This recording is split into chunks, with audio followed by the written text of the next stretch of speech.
Chorus. This is the the Lowell St. Patrick's Day dinner. And as we do, as custom dictates, we're going to begin with a ceremonial opening.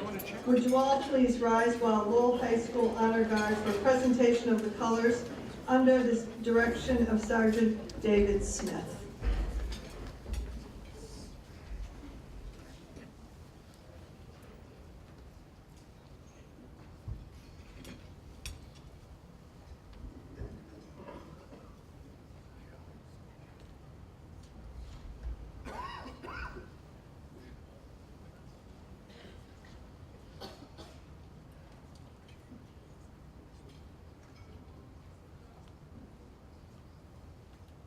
And we are also being joined by Lowell High Chorus under the direction of choral director.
Thank you.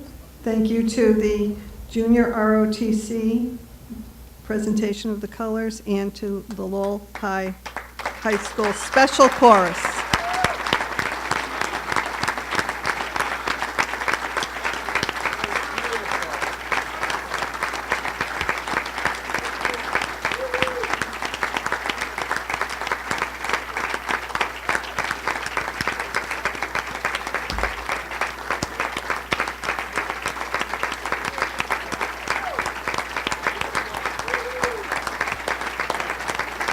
Great job.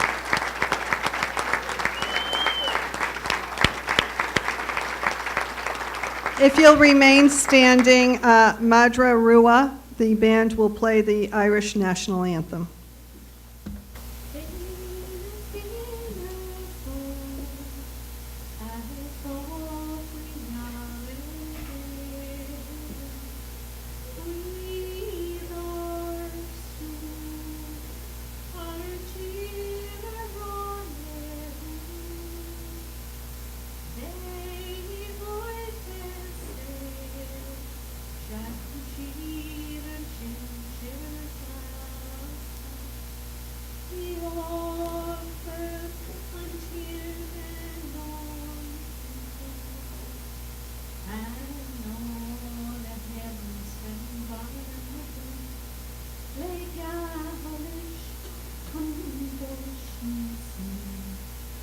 Let it go, my sweet only to my ears. Pure with honey, out on the breeze.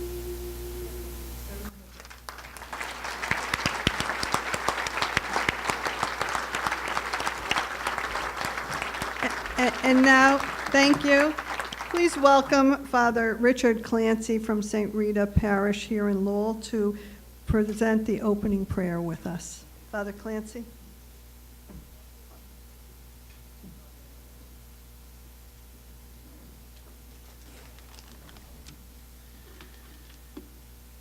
Tonight is a night to celebrate our Irish heritage, but indeed to celebrate all of our cultures, communities, and histories. We give thanks to God for all the many blessings we have received from His gracious hands and from the lives, service, and sacrifice of the citizens of Lowell through all the generations. Lord, we ask your blessing on us tonight, on our families, our community, on the food and the fellowship that we are blessed to share. And we ask your merciful blessing on all those most in need of your assistance. And to all gathered here in Irish blessing, may green be the grass you walk on, may blue be the skies above you, may pure be the joys that surround you, may true be the hearts that love you. Amen.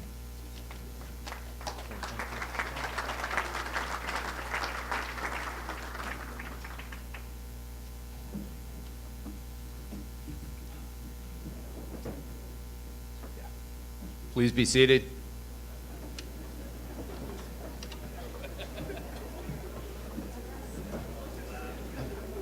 Usually everybody's sitting by the time I get up to speak. Good evening, everyone, and happy St. Patrick's Day. As you know, this is my first time co-hosting this dinner. The city manager was a little nervous about selling tables and filling the room this year since last year's attendance was so robust. I had to remind her that last year there were 3 tables filled with just 3rd district congressional candidates. Last month, the U.S. Mint released the Lowell Quarter. It was an exciting time. Yeah, let's hear it for the Lowell Quarter.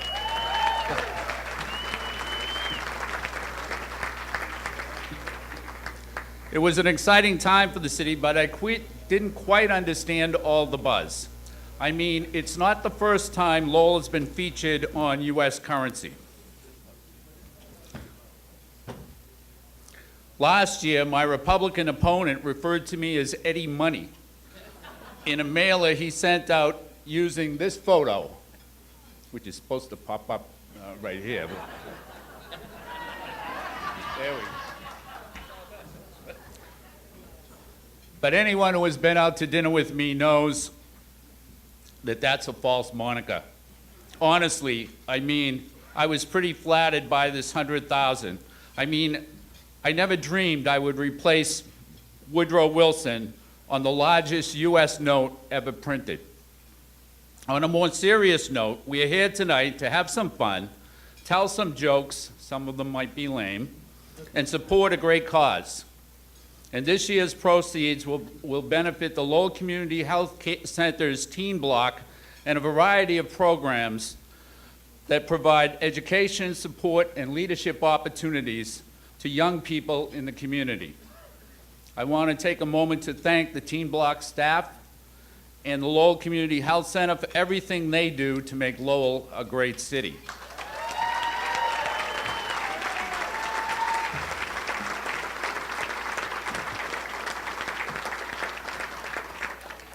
We have a great lineup for you tonight, including a special musical guest.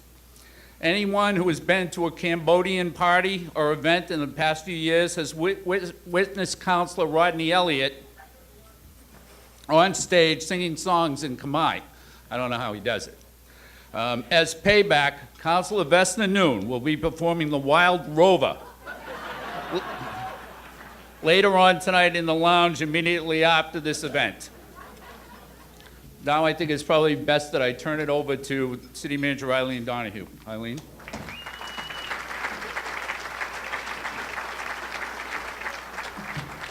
Thank you. Thank you, everyone, and welcome to this, the city's annual St. Patrick's Day celebration. This celebration was actually started back in 1988 by the late Father Thomas Reddy, the former pastor of the Immaculate Conception Church, the late Raymond Rawls, former chairman of the Lowell Housing Authority Board and Commissioners, and Jim Campbell, the former city manager and now chairman of Middlesex College Board of Trustees, who is with us here tonight. Thank you for being here, Mr. Chairman. This event was originally called the City Manager's Breakfast, and it was a way to raise funds for children in need to send them to camp, which tens of thousands of dollars have been raised over the years for that purpose. And then, since then, so many other worthy charities, and as we've heard tonight, Teen Block. Can Teen Block stand, representatives tonight here?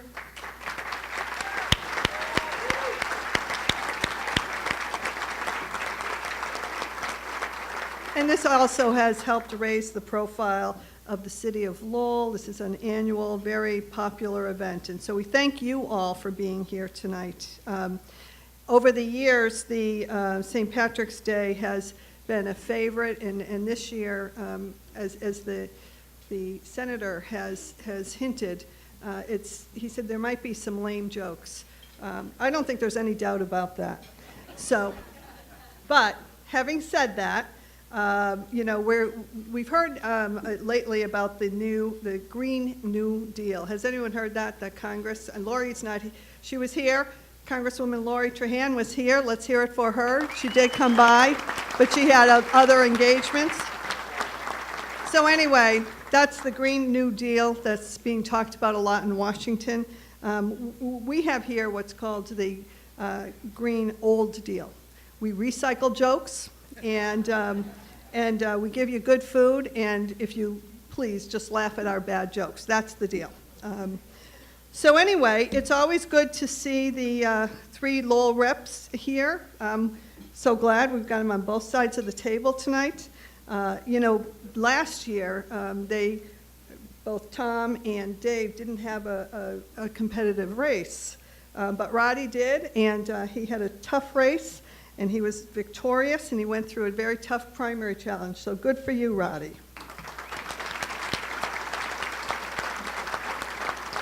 But when it was all over, both Rep. Nangle and Golden were just amazed at what he could do. And Rep. Golden said to him, you know, what was your key to victory in the primary? And Dave said, what's a primary? So anyway, if any of you have watched some city council meetings lately, there's been a lot of talk about bad bills. You know, every time I look at the mayor, I can see he's having flashbacks to his childhood. Bad bills, get it? Bill Samaras. Never mind. Okay, never mind. Well, okay. I'll get better.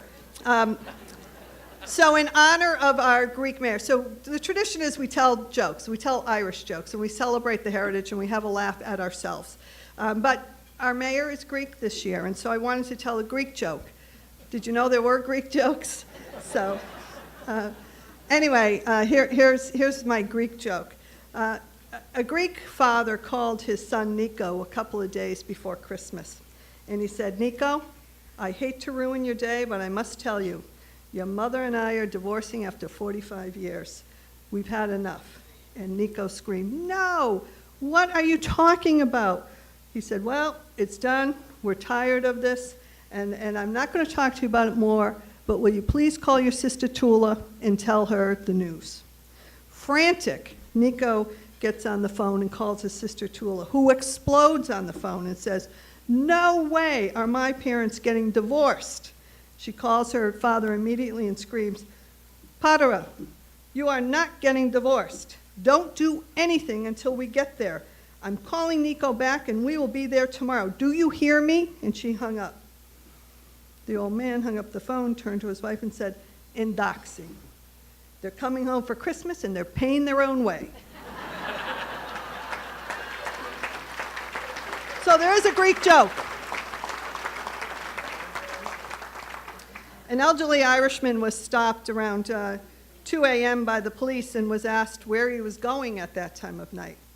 The Irishman replied, I'm on my way to a lecture about alcohol abuse and the effects on the human body, as well as smoking and staying out late. The police officer was mystified, and he said, really? Who's giving that lecture at this time of night? He said, that would be my wife. Speaking of husbands and wives, there was this couple. They were both celebrating their 60-year-old birthday, 60th birthday, big event. And they were trying to figure out where they wanted to go or what they wanted to do when suddenly a leprechaun appeared and said to them, you each get a wish that I will grant you. And the wife said, oh my gosh, well, let me think about it. I wish for a trip around the world with my husband. And the leprechaun said, done. Poof, tickets appeared for a trip around the world. The leprechaun turned to the husband and said, well, you've had a few minutes to think about what your wish is. What's your wish, sir? He said, I'd like to be married to a woman 30 years younger. His wife said, what?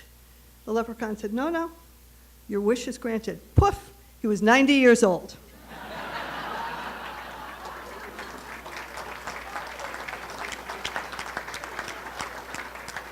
I see the Lowell Sun is here. We're very happy to have you here. You know, and not joking about you, I just want to say, you know, what's happening to communities around the country where they don't have a strong local media.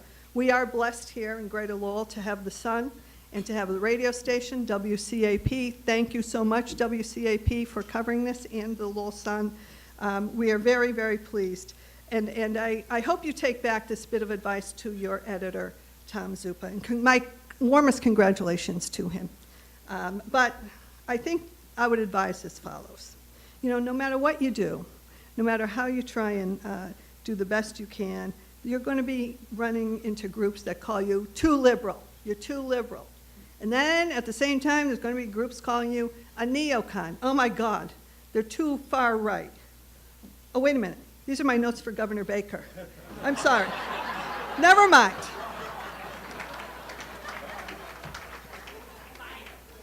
I only have a couple more, and then we'll move on.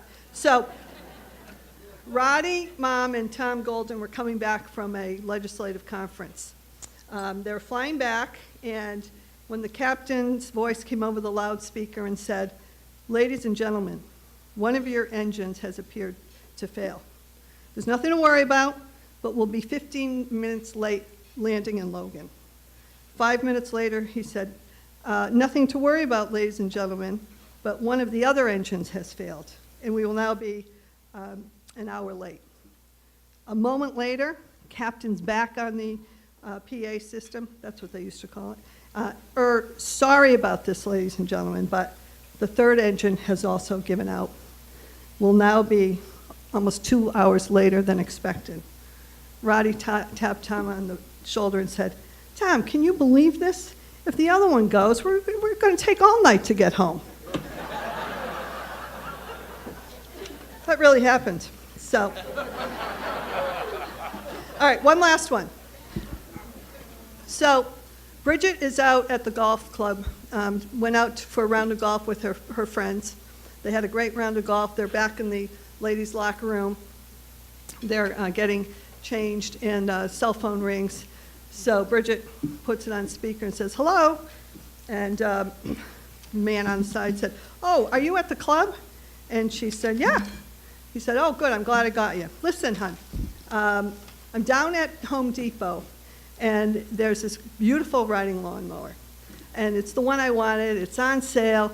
You know, it's $15.99, but it was $2,000. What do you think? And she said, you know what? Go ahead and get it. It's on sale. You've wanted it. It'll make your life easier. He's like, oh, that's terrific. He said, by the way, on my way to Home Depot, I went through the Mercedes dealership, and do you know they have the new models in? And I was looking at one, and I love it. It's beautiful. I would love to get it. And she said, well, how much is that? And he said, well, it's $70,000.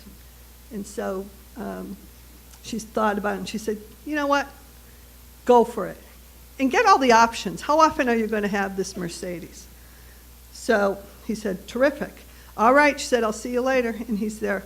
One more thing. Remember I wanted that boat last year? She's like, yeah. And he's like, well, I was down the marina the other day, and they have a beauty.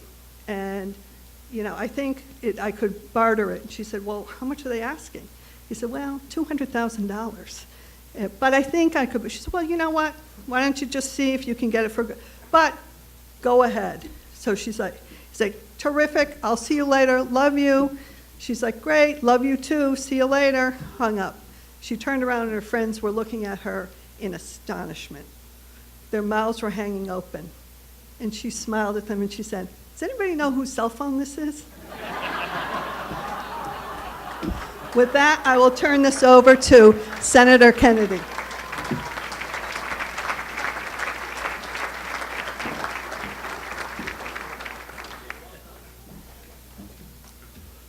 Thank you, Governor Baker. It's so good to see you here this evening. I've been meaning to stop by your office, but I've been forced to limit my trips to the State House because I can't afford the commuter rail pass. But I have something for you here. It's a letter of recommendation for employment in your administration for one of my constituents. In fact, several of my constituents have urged me to lobby on behalf of this gentleman, and those constituents would likely become candidates who would fill the tables vacated by last year's congressional field at this event next year. I think this person is qualified to do many things, and as you're aware, Dave Nangle is very loyal. I'm sure you can find an appropriate position for him. I mean, you shouldn't have to be a Lowell City Councilor in order to secure a spot in your administration.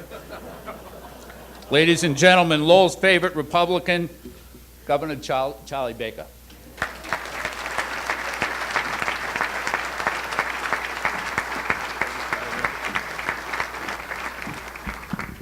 Thank you very much, Senator. It's good to see all of you here this evening. As I look at Roddy Mom, I'm reminded that the first time I ever laid eyes on him was at this event when I was running for governor in 2014. And I think that was the first time you'd spoken at this event. And he got up here in front of the room and he went, now I know what Elizabeth Warren means when she talks about the middle classes getting hammered.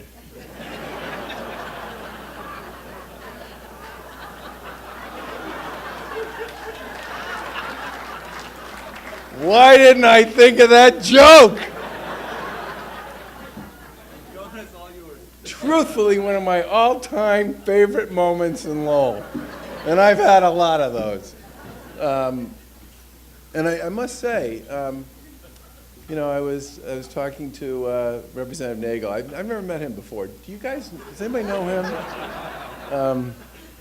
And when the city manager said that Lori Trahan had been here but had left because she had other places to go, I thought to myself, well, I looked over at Dave and I said, well, isn't she like from Lowell? And he said, yeah, but she doesn't live here anymore. She lives somewhere else. And I thought, God, you know, I've been here, I don't live here. And I'm here every year. Even when I'm not in elective office or a candidate, just because I enjoy the humor and the fun. I wonder if she's the new Marty Meehan.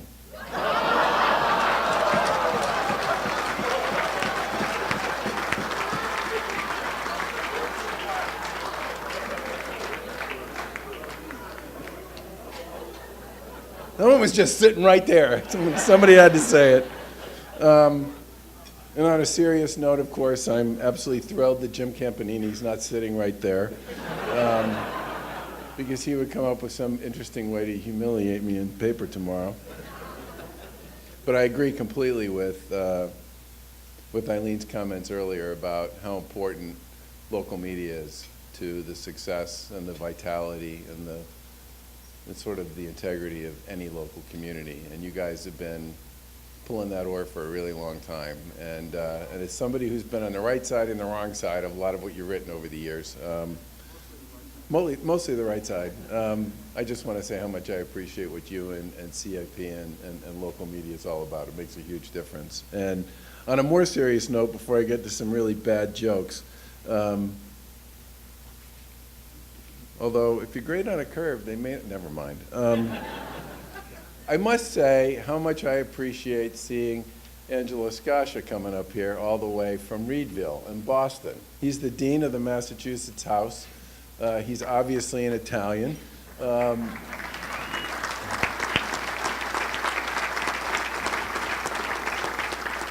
most important of all, he's a decorated veteran.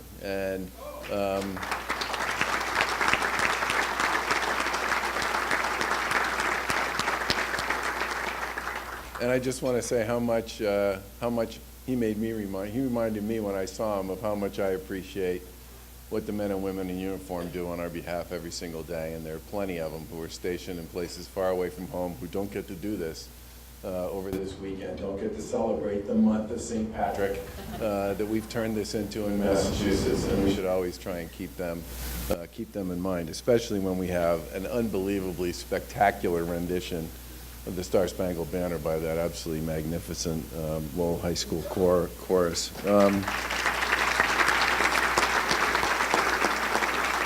And now the time you've all been waiting for, my attempts to engage you in humor. And depending upon how these go, you may or may not hear them on Sunday. So an Irish priest was driving through New York to the St. Patrick's Day parade, and he got stopped for speeding in Connecticut. The state trooper went up to the side of the car, asked the priest to roll down the window, and he smelled alcohol. And then he saw an empty wine bottle on the seat next to the priest.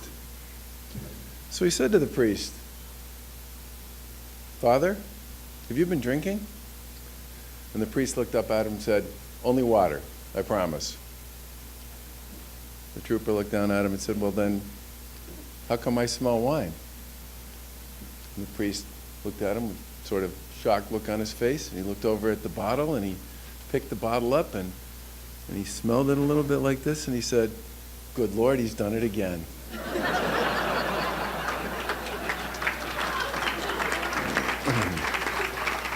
All right, that sounds like I'm going to try that one again. A bunch of people are gathered in a pub. They go there every week. It's the night that the ventriloquist is always there, and he always picks somebody in the audience that he's going to pick on. And in this particular night, because it was St. Patrick's Day weekend, he decides he's going to pick on the Irish. And so the ventriloquist is going through his routine, and he's telling all kinds of stories and jokes about the Irish and about Ireland and all the rest. And finally, there's one guy in the middle of the room who stands up, and he's obviously angry, and he goes, "Hey, listen, pal, I'm Irish, and if you don't stop this right now, I'm coming right up there, I'm going to punch you in the nose." And the ventriloquist goes, "Oh, well, look, I'm really sorry." And the guy goes, "Not you, the little guy in your leg." It's not bad. It's not bad.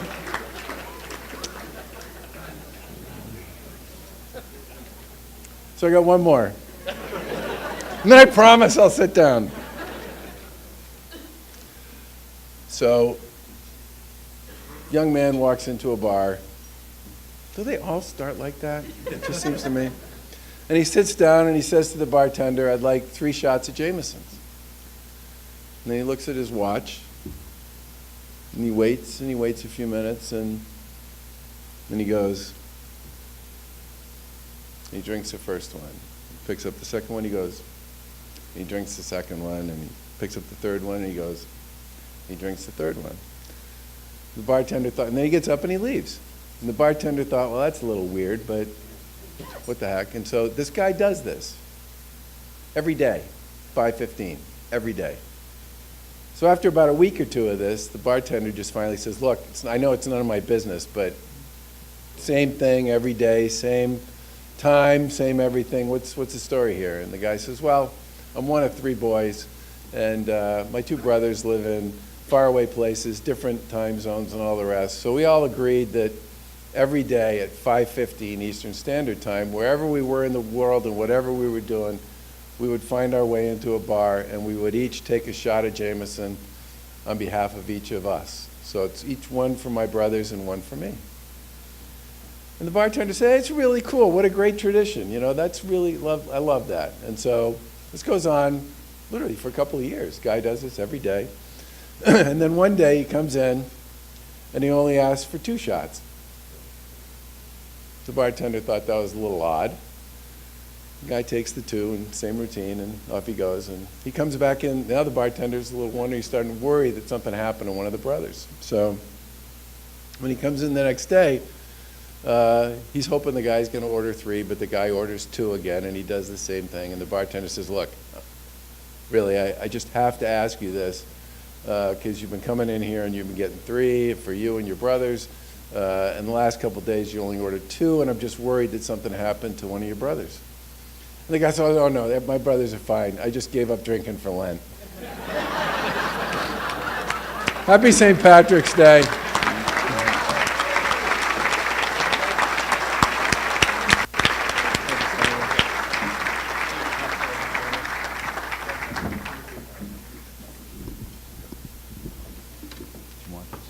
Oh, yeah, jeez. Yeah. Is this Dave Nagel's resume? That's Dave Nagel's resume. You were excellent, Governor. You were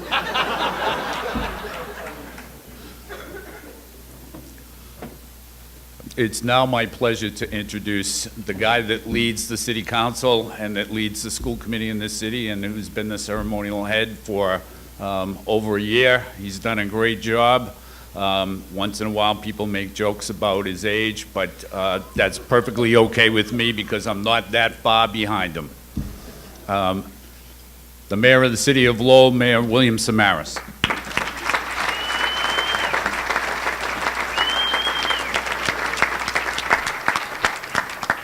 Thank you, Senator. Age. Actually, I got to admit, I'm a little bit nervous this year about telling some jokes because last year when I told my 2 granddaughters, Caroline and Audrey, that I had to do this, they actually brought me some joke books from their school. And actually, the only laughs I got last year were from those joke books. So I said to them tonight, I said, "My God, you know, I forgot to tell you I was going to do this thing here tonight." And the oldest one looks at me and says, "Grampy, we can't carry you all the time. I mean, but look, do us a favor." I said, "What's that?" "Don't embarrass us." That's usually my wife's line, but they've taken over. But first of all, I'd like to introduce some of the fellow city councilors. Vice Mayor Vesta Noon. Councilor and former Mayor Rita Mercia. Councilor and former Mayor Rodney Elliott. Councilor Karen Cirillo. Councilor Dave Conway. And Councilor John Leahy. And also from the Lowell School Committee, School Committee Person Andy Dakota. School Committee Person Jerry Nutter. And School Committee Person Jackie Doherty.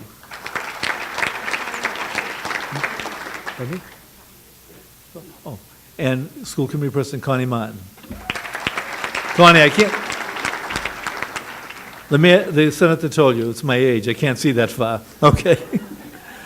But good evening, everybody, and Governor, welcome to the city of Lowell.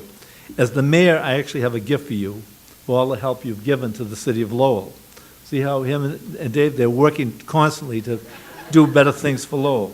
And actually, it was by chance that I came upon this gift. I was driving by a Republican rally up in New Hampshire when I saw Dave Nagel, doing his thing with the rally. And I knew he'd be driving the governor here tonight. So I stopped at the rally and I brought these hats for both of them, for you and Dave. And I really feel that statements on it, these hats, this will help the governor really work to make Massachusetts great again. So Governor, and your driver, Mr. Nagel, have these 2 hats, and we want you to wear them, and I want you to read what's on them.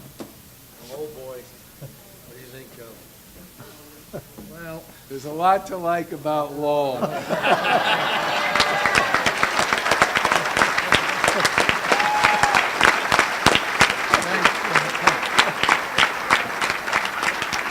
I think I scared them a little bit.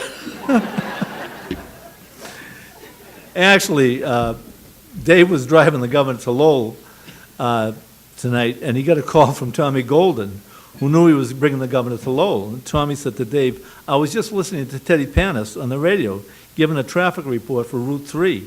He said he just heard people have to be careful. Some crazy person is driving down the wrong way on Route 3.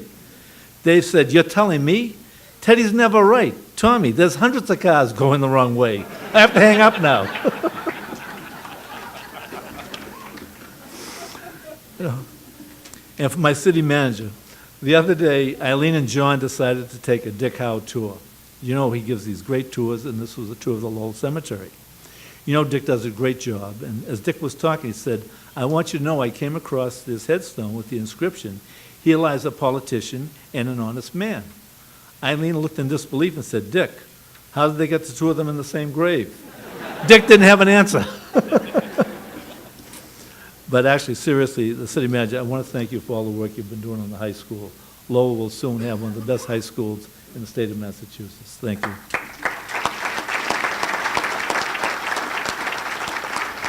You know, I have to pick on Ratty Mom, and actually, I feel bad about this because Ratty tried to help me, okay? If you don't know Ratty, besides being a state senator, he also runs his own clinic. He's kind of like a chiropractor, physical therapist, whatever. All I know is I had people come to me and say how he's helped them by eliminating their pain, whether there was back pain or whatever.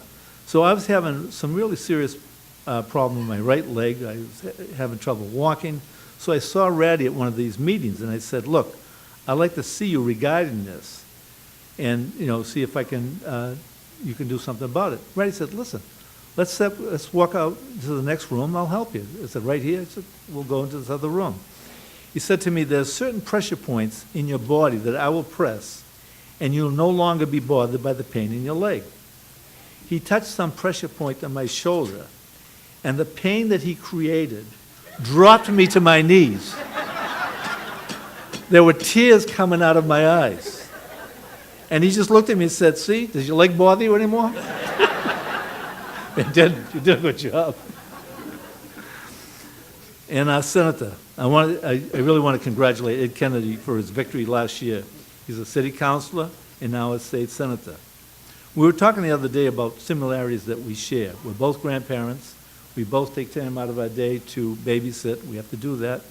But we're also superstitious and do some of the same things over and over again, making sure that it'll bring us luck. We also believe that things come in threes. So I have a little secret about Ed, what he might be up to. Ed's a counselor now, he's a senator, but I've just heard that he's opened up an office in Concord, New Hampshire. What do you think, President Kennedy? What does that sound like? It's threes.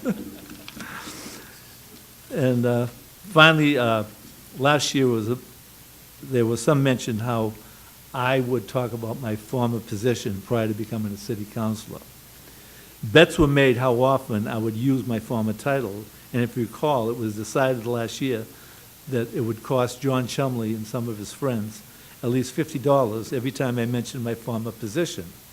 So I promised John that I would not do it tonight, because actually he came to me and he said, his tax consultant said, John, I know you're a generous guy and you give a lot to charities, but what's going on with this high school thing? I mean, you've gone way above what you should be spending.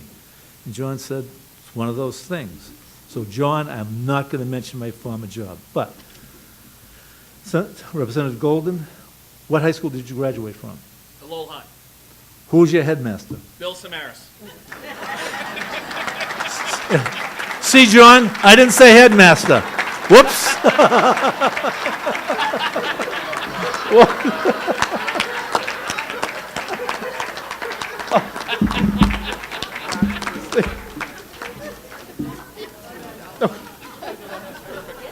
Madam Manager? For our high school. I'm sorry, John, I tried. You gotta declare that. I just want to close by, St. Patrick's Day is about families coming together. It's about families enjoying each other's company and opening up their homes to friends and neighbors. And I'll tell you, it was truly evident to me when I went to Ireland and I realized how friendly people were. It's in the DNA of the Irish to be warm and accepting. This is what St. Patrick's Day is to me. Thank you.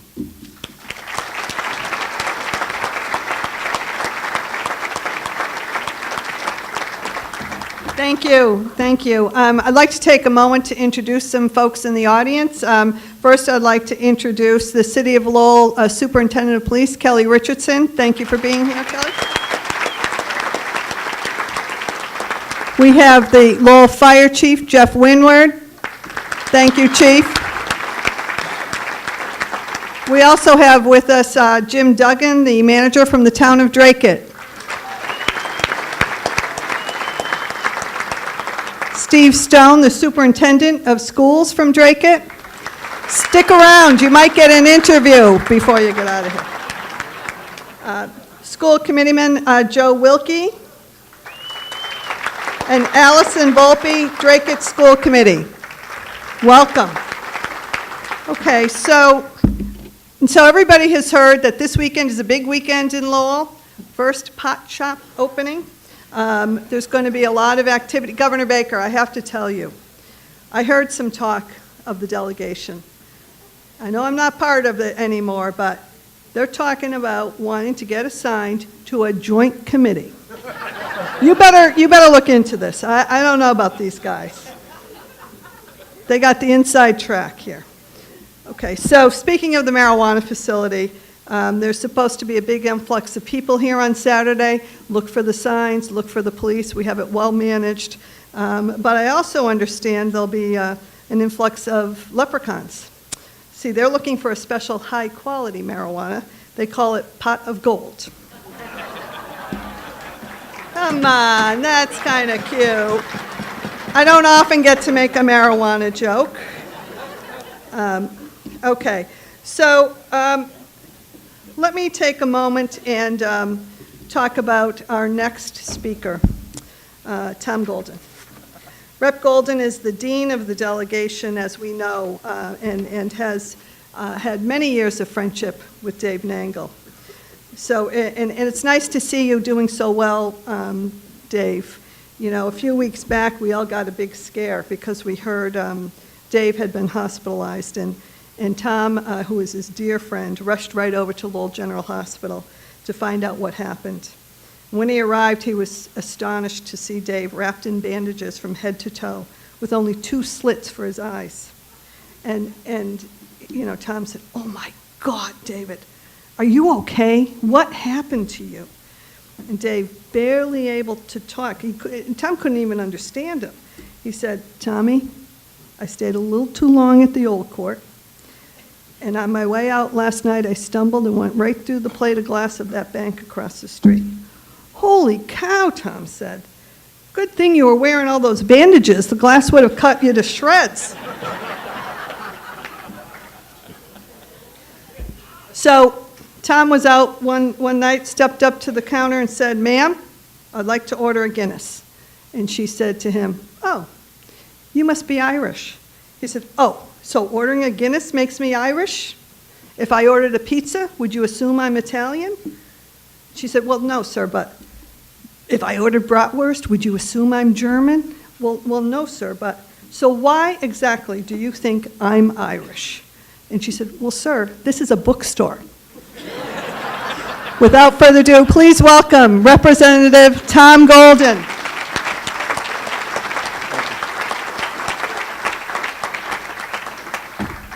How much fun this is. This is so fun. This is the best part of my job. Well, I am glad to see that some people stop by Patriot Care for free samples. At least a couple of these are laughing. Patriot Care, marijuana. Didn't really work. You don't know it's opening up Saturday. Anyways, welcome. Happy St. Patrick's. Here we go again. Another year has passed. More bad jokes. And it's time for the Lowell School Department to look for another superintendent.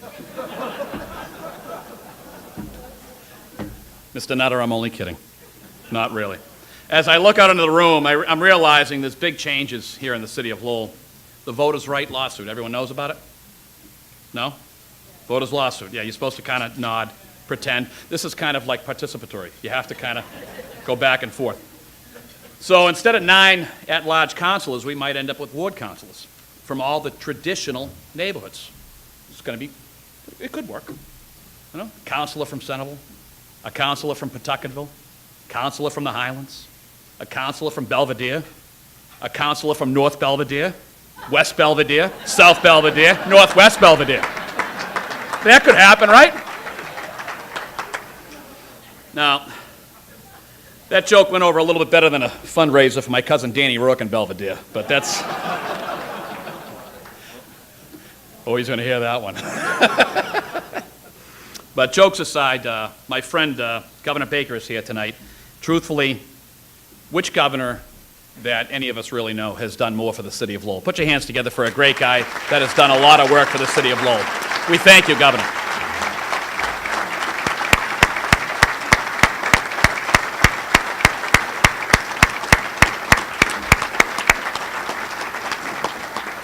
I mean, last election, he received 66% of the vote out of this blue city, 66% of the vote.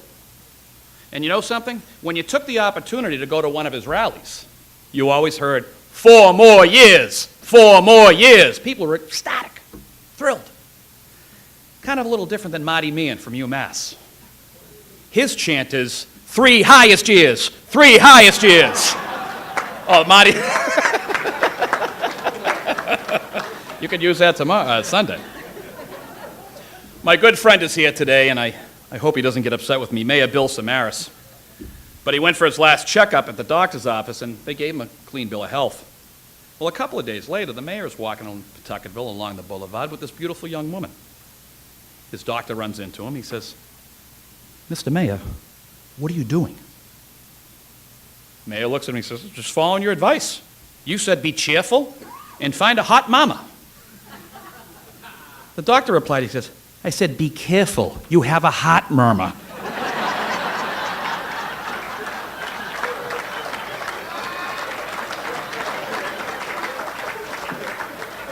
All right, these two Irishmen. All right, it's me and Nangle anyways. So me and Nangle is sitting, and we're standing at the base of the flagpole, and our superintendent, our chief, asked David and I to figure out how tall the flagpole was. Well, here comes Roddy Mom strolling along, and he says, "Hey, what are you guys doing?" I said, "Well, Roddy, the superintendent, Richardson, asked us to figure out how high the flagpole is, but we don't have a ladder." So everyone knows Roddy makes things happen rather quickly. He takes out an adjustable wrench out of his back pocket, loosens a few bolts, lays down the flagpole. Miraculously, pulls out a tape measure, gets the tape measure, starts doing his thing. A few moments later, 18 feet, 6 inches. Roddy then walks away. To astonishment, Nangle sarcastically replies and says, "Who does Roddy think he is? We needed the height, and he gave us the damn length."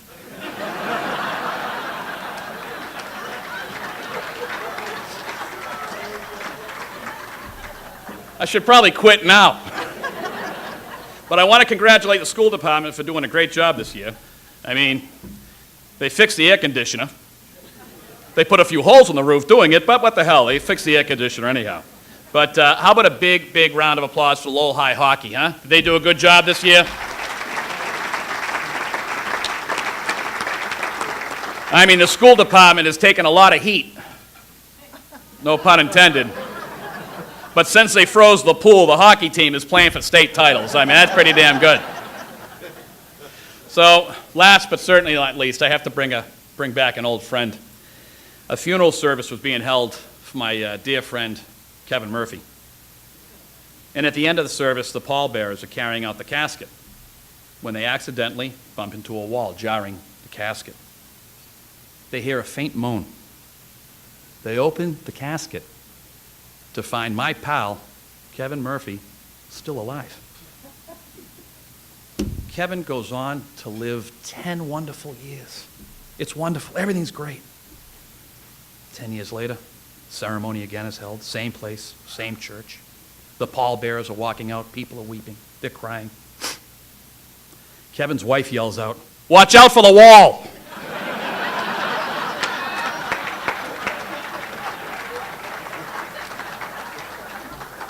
As my dear Irish mother would always say, this was her favorite holiday. Be good, be careful. And if you can't be careful, don't get caught. Happy St. Patrick's Day, everybody. Thank you.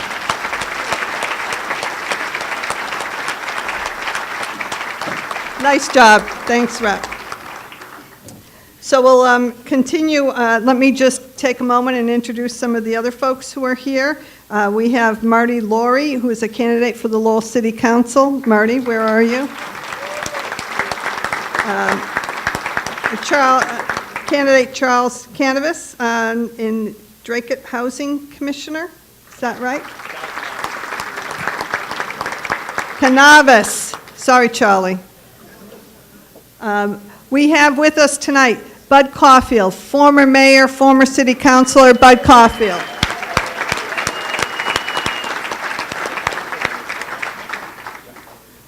Also with us from the Greater Lowell Tech High School, Ray Booton.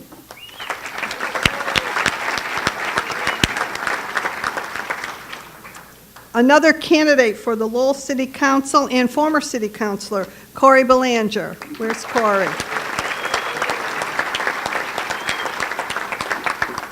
A former Lowell School Committeeman, Robert Gignac. Where's Robert? There we are, over here. Okay, we will come back to that. So our next speaker, Representative David Nangle. You know, David has been a longtime pal, as we've said, of all of us here, and has done a great job in the House. And what I'd like to go on and let you know that when Dave was recovering from that bad fall after leaving the old court, you know, Tom went to see him again, and Roddy went, and he said, geez, he said, I'm so impressed. I just finished this 120-piece jigsaw puzzle. Only took me 1 week, and he was so excited. And so when Tommy got there, he couldn't figure out what he was so proud of. He said, you know, it's only 120 pieces. And he said, what's the big deal? And Dave said, what do you mean, what's the big deal, Tommy? It says right on the box, 4 to 6 years, and I got it done in a week.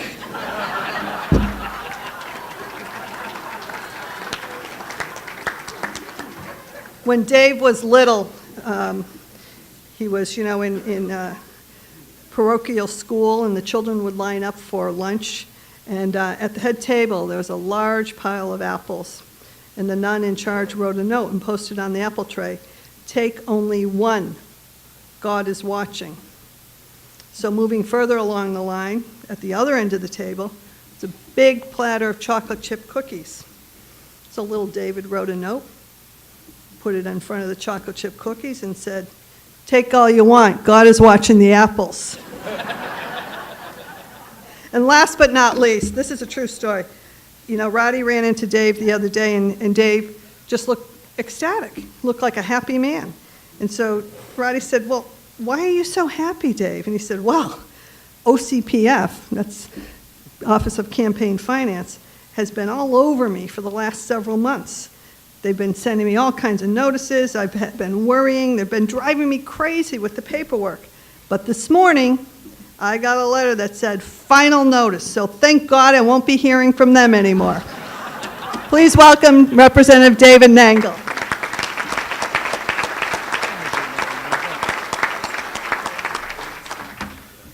Good evening, and I'm glad to be here. And first and foremost, we've had a great history of great city managers in the city of Lowell. The most recent one was our dear friend Kevin Murphy, who is enjoying his retirement. And right now, the city of Lowell is blessed to have the current city manager, Eileen Donahue, who is doing a terrific job.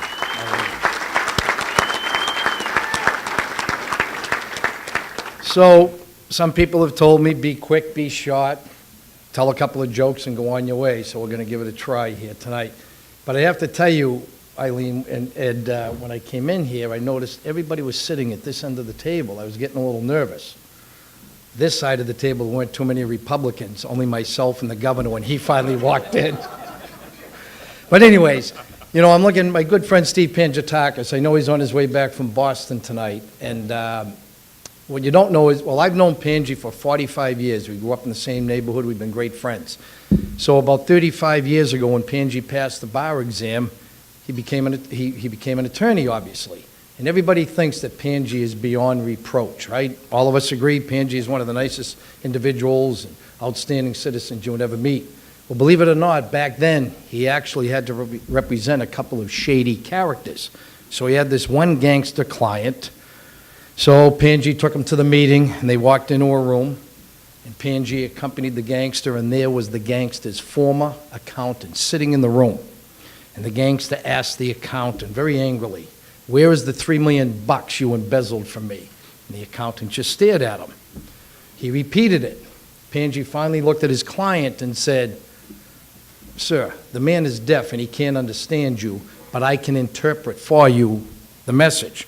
So Pangi, using sign language, asked the accountant where the $3 million is. The accountant signed back, "I don't know what you're talking about."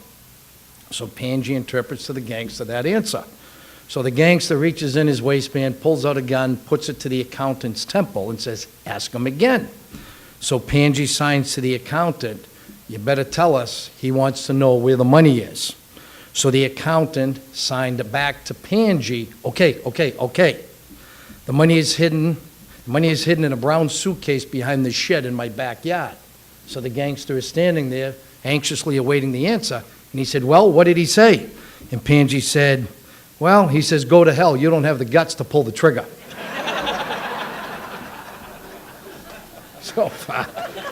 So anyways. So my good friend Tommy Golden, we all know, grew up over in Centerville with Eileen and Tom Golden, wonderful parents. And one day, Tommy, they sent him down to the store to buy some candy. And Tommy went into the store up on Christian Hill, and he walked in, and he decided to buy a box of laundry detergent. The clerk said to him, "Tommy, what are you doing?" "Well, I have this pet frog at home, and I want to wash him." So the clerk looked at him, and he said, "You shouldn't use this to wash your frog. It's a very powerful detergent, and in fact, might harm him. Worst case, Tommy, it might kill the frog." But Tommy was not to be stopped. He got the box of detergent, went to the counter, paid for it. The clerk again tried to talk him out of it. That was the end of it. So about a week later, Tommy comes back to the same store to buy a box of candy. The clerk says, "Hey, Tommy, how's your frog doing?" And Tommy said, "Oh, he died."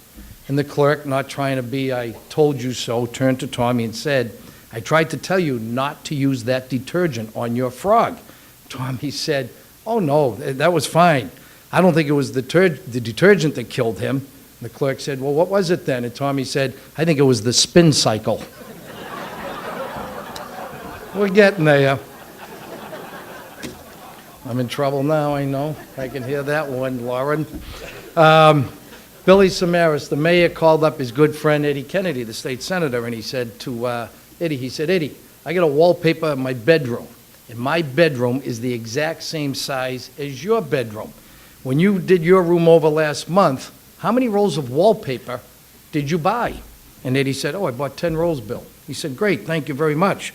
About 2 weeks later, Billy bumped into Eddie and he said, "Hey, Ed, I wallpapered my bedroom and I have 2 rolls left over." And Eddie just looked at him and said, "Yeah, so did I."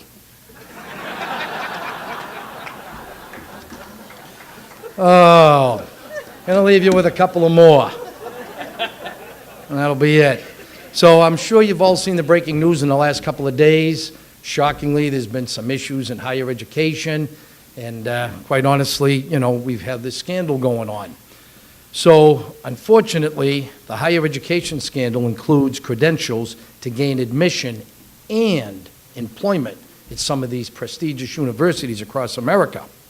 So this really is a nationwide problem. But even the practices at Lowell have been called into question in the last 12 hours.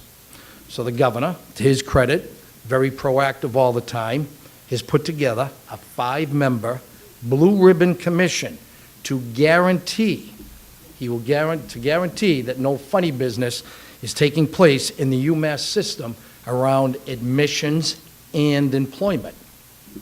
So, Governor, I personally am privy to all this information, and I'd like to commend you on choosing as chair of that commission this country, think about this country's leading authority on college entrance and most importantly, employment opportunities.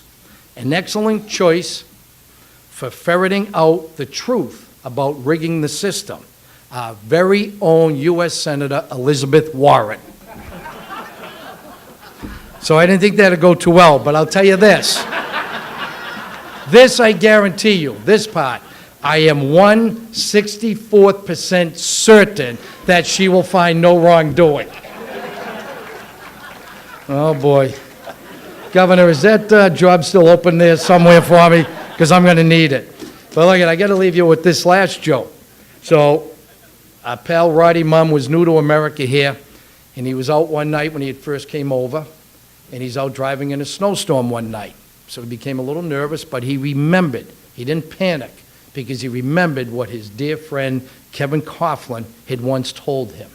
Roddy, if you ever get stuck in a blinding snowstorm at night, just pull over, wait for a snowplow to come by and follow it. So, sure enough, Roddy did that. He pulled over, a plow came by, and Roddy followed it. So about 45 minutes later, after Roddy is following the plow, the truck driver pulls over, and he gets out of the truck, and he walks up to Roddy, and he says, can you tell me what you're doing? And Roddy says, well, my good friend Kevin told me if I ever get stuck in a snowstorm to follow a plow. The guy just kind of looked at him and said, okay, I'm all done in the Walmart parking lot. Do you want to follow me over to Home Depot? There he is. I'll finish with that, and to all, happy St. Patrick's Day, and God bless the Irish. Thank you very much.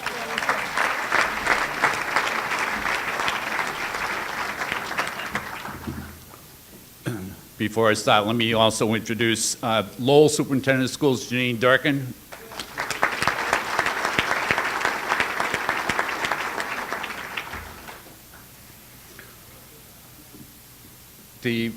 Both Dave Nangle and Tom Golden and Ratty Mom have been very gracious and helpful to me as I settled in at the State House. And it was just a couple of weeks ago that they invited me to go with them to their favorite Boston pub for lunch, a place where they had great hamburgers and corned beef sandwiches.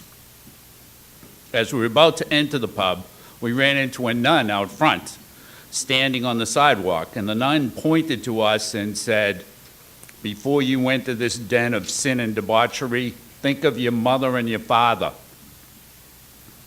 I had nuns in grammar school, and so I decided to answer the nun first, and I said, both of my parents have passed away, but I'm sure they're both in heaven and would approve of everything that I do. Well, said the nun, then think of the damage the alcohol will do to your brain. Oh, I said, come on, sister, have you ever had a drink? The nun said she had never had a drink. So Ratty jumped in and said, then how can you talk to us about alcohol? I'll tell you what we'll do. We'll go in and buy you a drink, and after you've drunk it, then you can talk to us about alcohol. What would you like? I don't know, said the nun. What do ladies usually drink? Gin is popular with women, Ratty replied. Oh, all right, she said, but can you put it in a cup so nobody notices? We all agreed. We walked into the bar and sat down at a table. Ratty yells out to the bartender, bartender, we'll have 4 beers and a double gin in a cup. To which the bartender responded, a double gin in a cup? Is that bloody nun standing outside again? Ladies and gentlemen, State Representative Ratty Mom.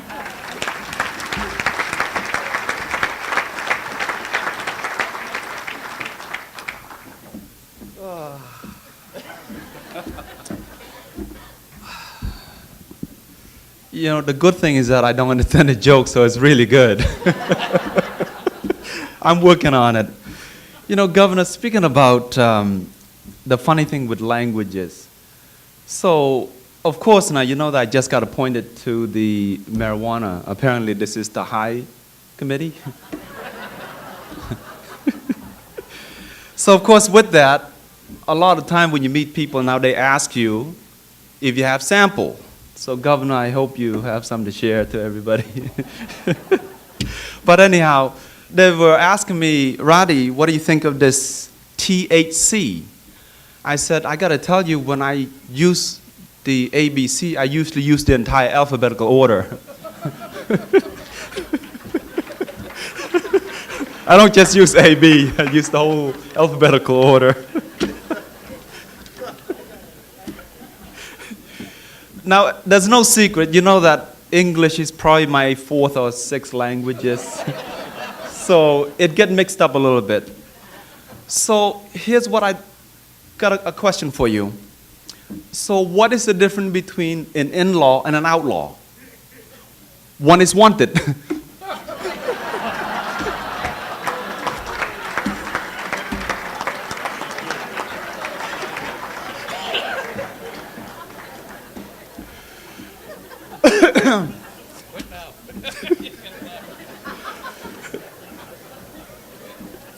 Did you hear about the kidnapping in school?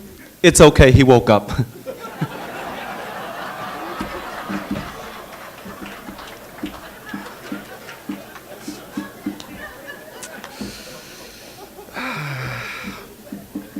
Okay.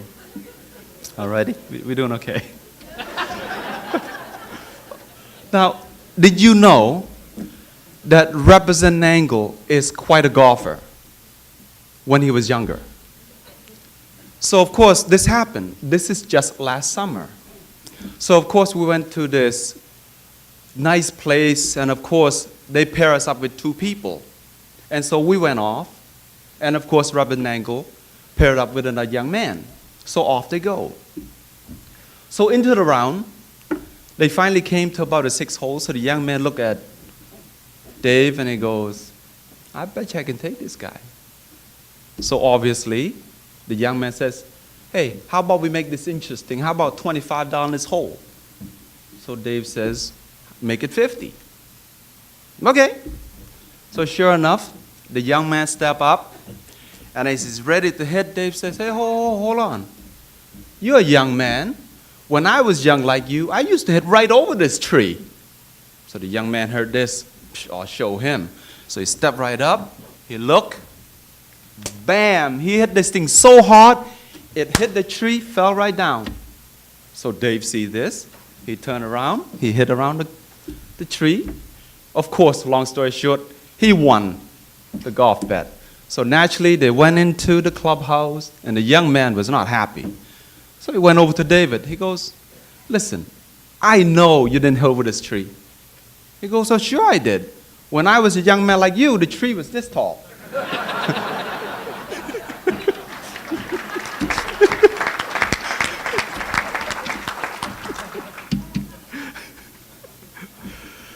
Now, you know, there's one thing I know for sure, wish do come true. For most of you who don't believe me, that's because you're wishy-washy.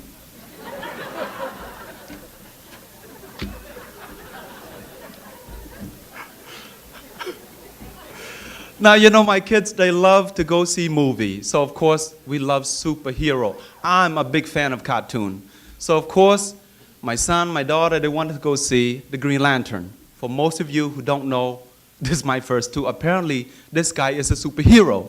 Guess what his superhero's powers? With a ring.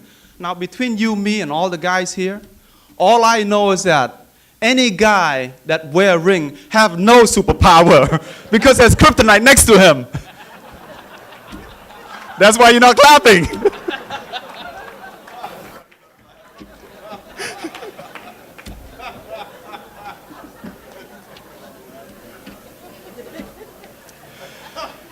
So I see my good friend John Chumley is here. Now, you know, John is a dear friend of mine, and to many of you who's in this wonderful room. Now, so John finally get to meet God. So, of course, with meeting God for the first time, God granted John a wish. So John says, you know, I've always wanted to build a bridge from America all the way to Cambodia because I hate flying.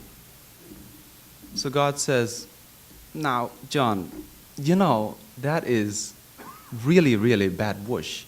First of all, if I were to do that and Trump wanted to build a wall and all this, it's very, very difficult. Why don't you make another wish? So John, think about it. He goes, all right, listen, I know that my wife had told me that I'm a little bit, insensitive, so could you make it so that I have a power to hear what woman thinks?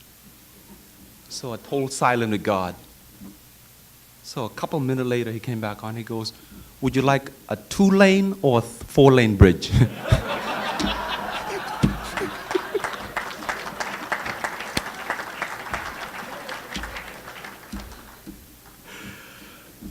I think I better quit while I'm ahead. Well, happy St. Patrick's Day to all of you and to many, many good friends, and what's so wonderful about this community that we have. I have to say that I know that we all seen different ethnicity in our community, but there's one thing that I know for sure, that the great city of Lowell and as well as the Commonwealth of Massachusetts, we have this thing called human. So I believe that is the goodness and the truth and the joy that we have. So thank you for having me, and happy St. Patrick's to all.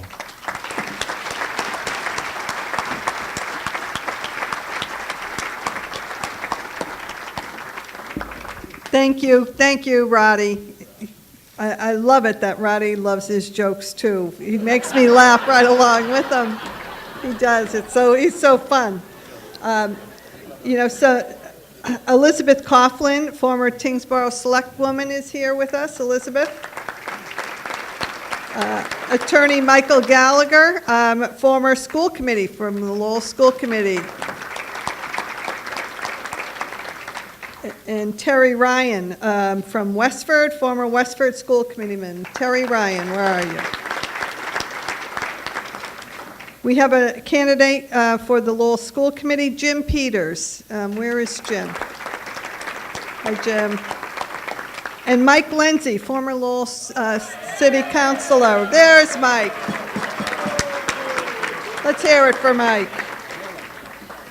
So we're very happy to be joined here tonight by our wonderful district attorney and sheriff. District Attorney Marion Ryan, would you like to come up and say a few words?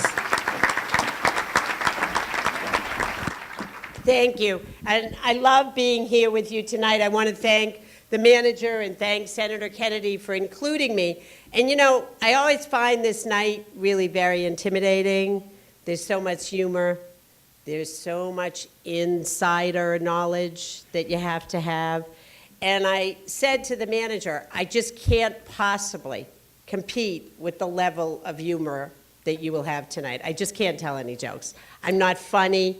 People don't want the DA to be funny. But I'm just saying, we've heard it all now, folks. I could have competed.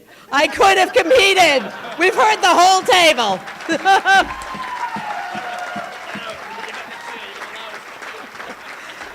And I'm Irish, so I enjoy St. Patrick's Day, but one of the things that makes Lowell so very special, and I've been here 3 times today, Governor, it could be a new record, and that is that not only are we respectful of everybody's culture, and we have so many ethnicities and culture, we don't just respect them, we celebrate them. I was here this morning at the STEM Academy, and we were celebrating everything the kids were doing there. I was back later in the day to be over at Middlesex Community College celebrating Women's Week that's gone on for about a month, and which is a good thing. And then to be back here tonight and to see, as we always have, a room full of people of every possible ethnic and racial background coming together to laugh at this, make them feel good, be charitable, enjoy, and this is a great thing. So I'm really happy to be here, and happy St. Patrick's Day. Thank you. Let's hear it for Marion Ryan, great partner for us here in the city of Lowell. Thank you, Marion. We're also blessed to have with us our sheriff, the High Sheriff of Middlesex County, Sheriff Peter Katusian. Please give a warm welcome to Sheriff Katusian. Thank you, Eileen. It is great to be back here in Lowell. Those hats are not just funny. That is so much truth to this great city. I love coming up here. Matter of fact, when I began as sheriff, I used to come up here a lot. I became friendly with Jim Campanini, and I always remember one point I couldn't figure out Lowell. Everyone was yelling at me. Everyone was mad at me. I didn't know what I was doing wrong. And I finally went to Jim, just said, Jim, what am I doing wrong? He says, what are you talking about, Peter? I said, everyone's mad at me. Everyone's yelling at me. I'm screwing up. Peter, you're not doing this. He says, that's a good thing. I said, why is it a good thing? He says, that means they like you. If they didn't like you, they wouldn't talk to you. So I just know that I'm part of the family. You love me. You love me. You know, this head table has been more like musical chairs in the past few years. I see Eileen Donahue went from the state senator, being a state senator, to city manager. Ed Kennedy went from city council to state senator, and David Nangle went from Democrat to Republican.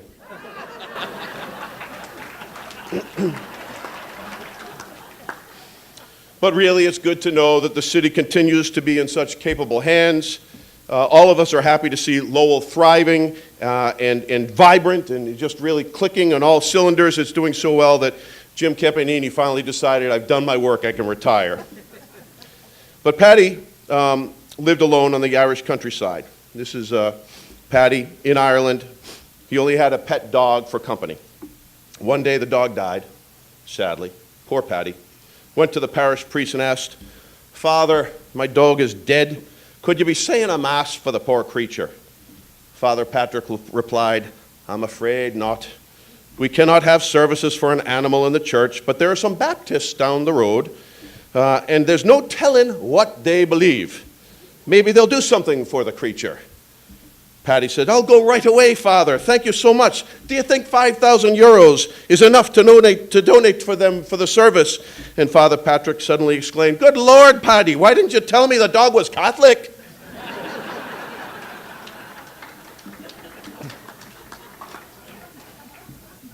Now, you may know I have a wonderful daughter, Isabel. She told me the other day that she met an Irish boy at school. I said, oh, really? She said, no, O'Reilly. Now, see, if I looked at you and smiled like Roddy, you would be roaring with laughter still, right? I don't know how he does this. And I'll finish with this one. I deal with those in custody a lot. What do you call an Irishman that gets arrested? A leprechaun. Thank you very much, everyone. Happy St. Patrick's Day. Thank you, Sheriff Katusian. Let's hear it. Great job, Sheriff. So, as promised, thank you for indulging us. As you can tell, it's not easy, and I give great thanks and credit to everyone who's been up here telling jokes. But let me just assure you, you're going to hear from a professional comedian. We're going to hear from Joe Yannetty tonight. Joe is originally from East Boston. He's been traveling the world, making people laugh all along the way. He's worked at some of the most prestigious venues in the United States, such as Caesar's Palace in Las Vegas, the Kennedy Center in Washington, D.C., and Radio City Music Hall.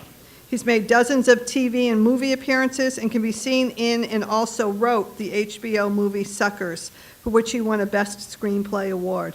His most recent accomplishment, he married an Irish woman, Emma, from Dublin, which he feels this more than anything qualifies him to appear here tonight. Please welcome Joe Yannetty.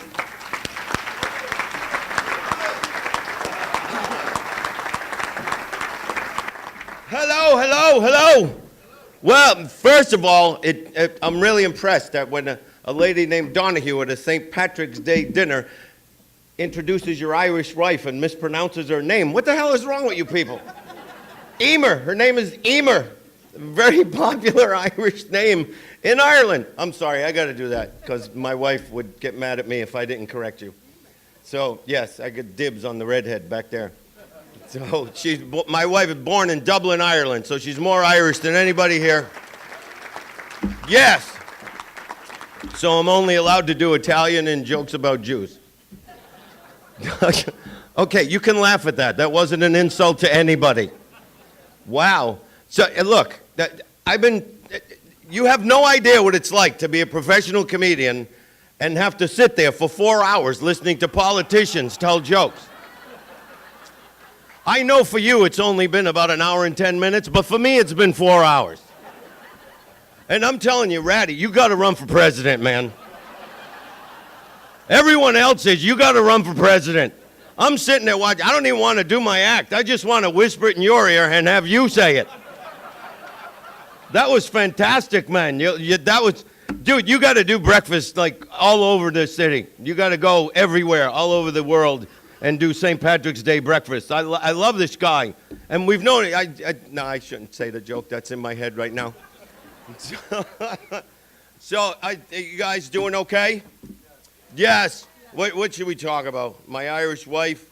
I tell you, I'm Italian. But both my parents are full-blooded Italian. And everyone says that Italian. Who's Italian here? Everyone says we're good at vendettas. Oh, my God, the Irish don't forget anything, man. I can't go to breakfast with my mother-in-law. I'll have an Irish muffin. And the waiter's like, what's an Irish muffin? It's an English muffin without the oppression. Okay. Can we just have breakfast? Not a fight in another restaurant. So, I haven't been home for a while. I grew up in East Boston, and I didn't realize I wrote these notes really small when I have my glasses on. So, I don't know too much about what's going on in Massachusetts. I grew up in East Boston. I actually live in New Hampshire now. I don't know if you've ever been there. It's this trailer park they wedged in between Maine and Vermont. I almost couldn't afford to move to New Hampshire because I couldn't afford to constantly have 2 crappy cars for sale on my lawn. Have you been there? Everyone's got 2 cars for sale in front of their house. I had to put a sign on my car that says, not for sale. They still ring the bell. How much you want for the SUV? It's not for sale. Then why'd you park in front of the house? You know, nobody here grew up in East Boston, right? Nobody, anybody grew up in the inner city? What? Did you? What? Lawrence? It's not the inner city if you have a backyard. You're a rich kid if you had a backyard. You didn't have a backyard in Lawrence? Who's the bald guy yelling stuff for you, lady? If she grew up in the projects in Lawrence, I'm pretty sure she ain't afraid of me. Leave her alone. There's my Italian friend there, right? You're Italian, aren't you? Yeah, I love that guy. Just one joke, just for you and for everyone. Just so you know, I could actually repeat every joke every one of you said, and no one would even recognize that it was the same joke. So, all right, just an Italian joke from my paisano. There's an Italian guy walking down the street. He's got a watermelon under each arm. His buddy goes, hey, man, what time is it? He says, oh, damn it. He very carefully, very gently puts one watermelon down. The other side, very slowly, very carefully puts the other watermelon down and goes, I don't know.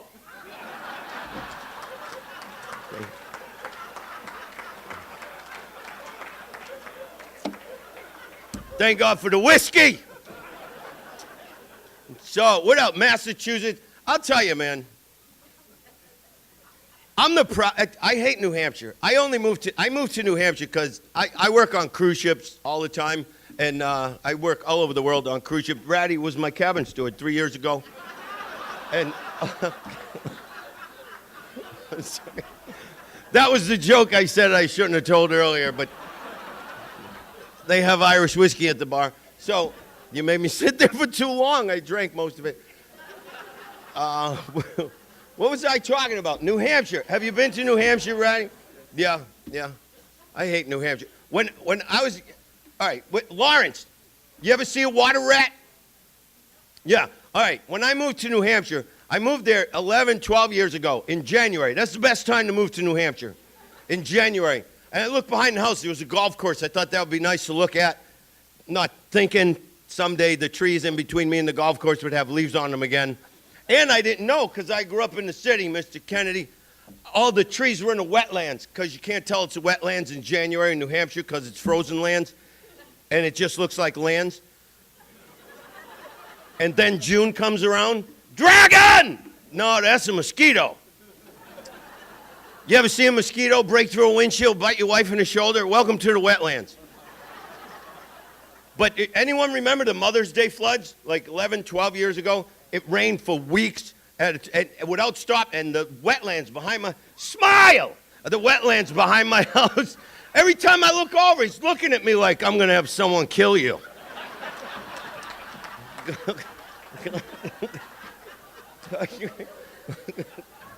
I'll have Travellini get back in, man. So, where was I? So it rained for the wetlands behind my house turned into a lake, and like a lake that wasn't there 2 days earlier. And I looked down, and anybody ever seen a water rat in the rivers? They have them here. No? Yeah, it's like a gigantic rat that can swim like a dolphin. I was just in Cozumel. They have a whole tour swimming with the rats. But behind my house in New Hampshire, I looked at this guy's texting the newspaper. Get this fat bastard off the stage. So I looked down, and the biggest, are you the guy from the newspaper? Yeah, is he? Yeah. All right, put the phone down. Write the story after my show. So I looked down. The biggest rat I've ever seen in my life is swimming by my house. I said to my daughter, look at the size of that rat. And she said, Dad, that's a beaver. Yeah, see, you knew that was a real thing. I didn't know that was a real thing. I thought that was like a children's book animal, like a Dr. Seuss animal. It's a rat with a paddle.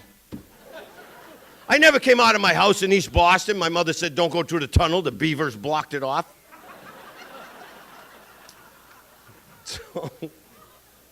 So the Big Dig, man, remember that? Yeah, like it's not happening anymore. Where else can you get, Boston's such a great city. Where else can you get a $2 billion tunnel built for just under $15 billion? Do you even know what that is, Ratty? It was done when you came here, isn't it? Yeah, well, they broke ground in 1991. Yeah, they finished it last Wednesday. Now they're fixing it. Remember that time guy was driving through the tunnel, ceiling panel fell, hit his car, killed his wife. I went and got both my ex-wives. I drove through every friggin' tunnel in the city. Why are we doing this? Because I don't know which one's the lucky one. Stick your head out the window. There you go. All right, he liked that one. He liked that one. So, and actually, that's why I moved to New Hampshire to be near my daughter, because I travel all over the place a really long time, so I moved to be near my daughter. You have a daughter, a newspaper guy? Yeah, I love my daughter. You love your daughter? She's off limits? For you? I said you love your daughter. Dude, honey, stand up. I'm doing fine. I don't need anything else. Look at her. That's how they grow them in Ireland, man. All right, anyway, you ruined my rhythm. I don't like you now. You have a tendency to do it? Well, I love my daughter. That's why I moved to New Hampshire, to be near my daughter, because I travel all over the place. So when I'm home, I want to be near my... You love your daughter? I love my daughter. I hated her roommate.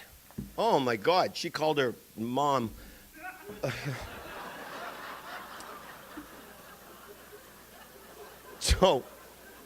So you guys are like in the middle. When you fly, where do you fly out of?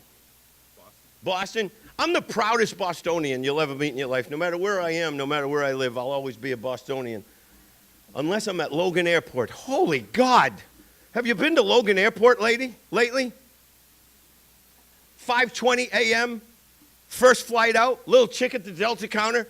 If your carry-on don't fit in that hole, shove it up your ass, you ain't bringing it on the plane.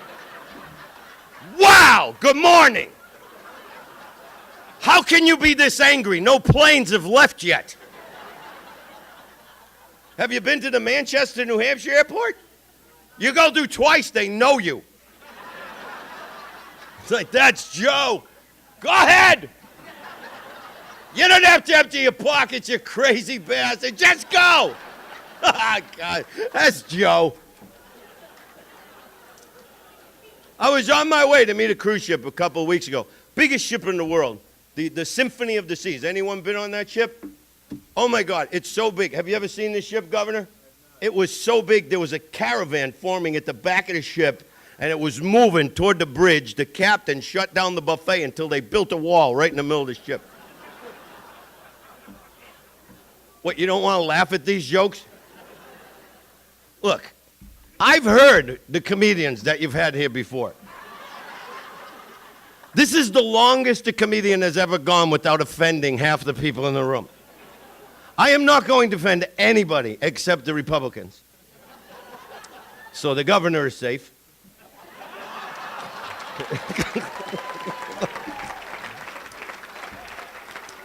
Oh, please. I told you, I work on cruise ships everywhere. And I don't know if you've been watching the news. The president just signed another executive order that all American passengers on cruise ships, whenever you go to Mexico, which I go to 6-8 times a month, all American citizens on cruise ships, when you go to Mexico, have to find one Mexican dude and get his portion of the wall. It's like $20 a Mexican. And you send that to the White House, and they forward it on to the president wherever he's golfing. See, look at the room, Governor. Half the room's going, oh, God, that could be a real thing. And the other half is going, oh, God, I hope that's a real thing.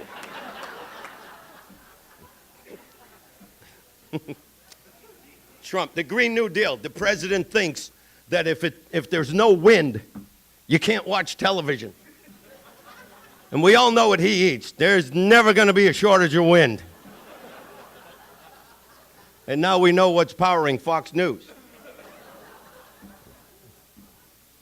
I don't know if you don't get that joke or you didn't like that joke.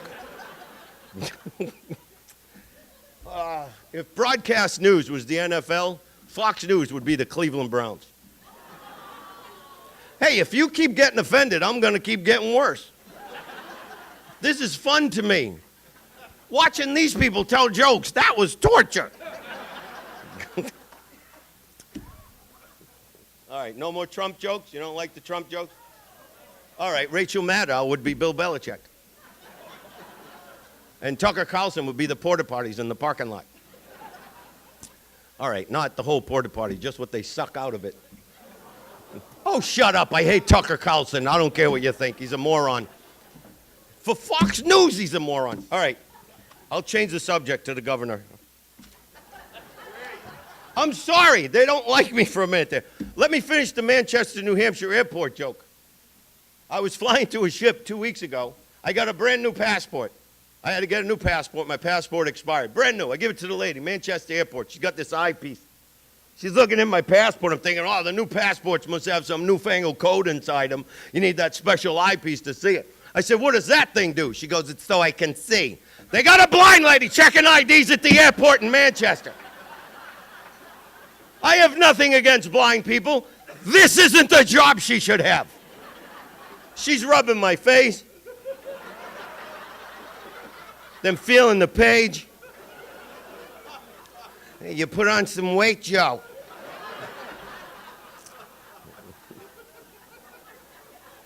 All right. What's going on in Massachusetts, Governor? Pot.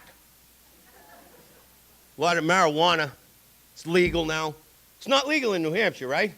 Live free or die as long as you're straight. Are you really a high sheriff? Wait. Okay, no one thought of that? They introduced him as the high sheriff?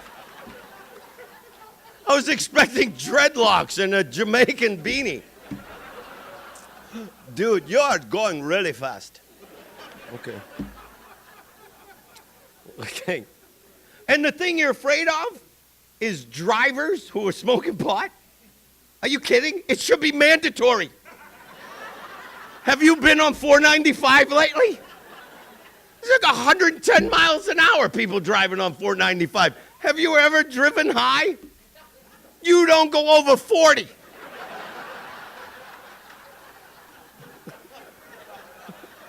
It should be mandatory to drive high in Massachusetts.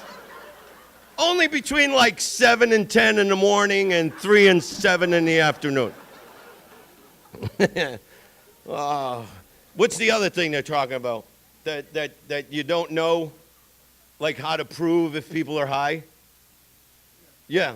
Are you kidding me? Have the sheriff walk up to the door and go, dude, you gonna bogart that all night? And the guy driving will go, oh, sorry, man, and hand you his joint. You can go out. Do you ever stop a car? The sheriff here, are you just the prisons, or do you actually patrol? Just the corrections, yeah. All right. I forgot about that part. I didn't forget. I'm drunk. If the cop goes up to the car and says to the guy, I'll give you a choice.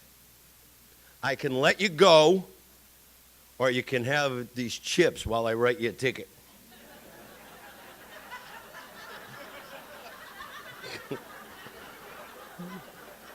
You will know whether or not that dude is high. At the very least, he's going to think about it for a really long time. Like, are they Doritos?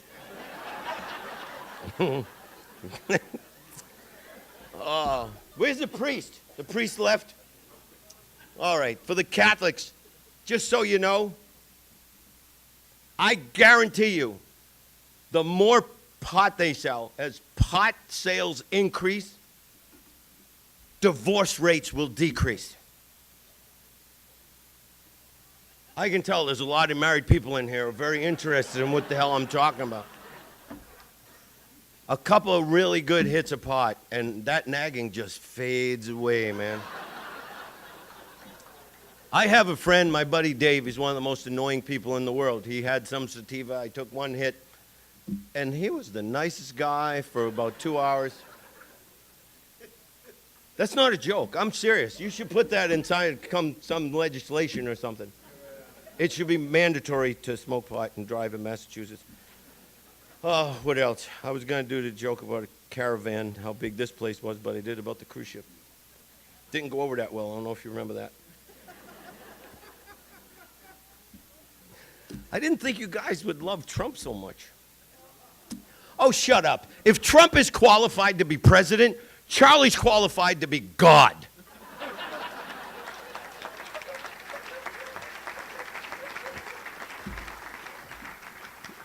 That wasn't a joke either. All right. What do you want to hear? Jokes? I don't even know how long I was supposed to do. No one told me. Just keep going? All right. You married? Make believe you're on the cruise ship. Make believe I'm on the cruise ship? All right. I'm going to go to bed for 2 more hours.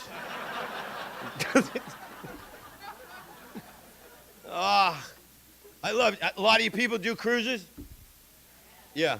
I love what. Have you ever been on a cruise, Governor? Oh, it's fantastic. People for the first 5 days of the cruise. Which way's the front? Where's the front?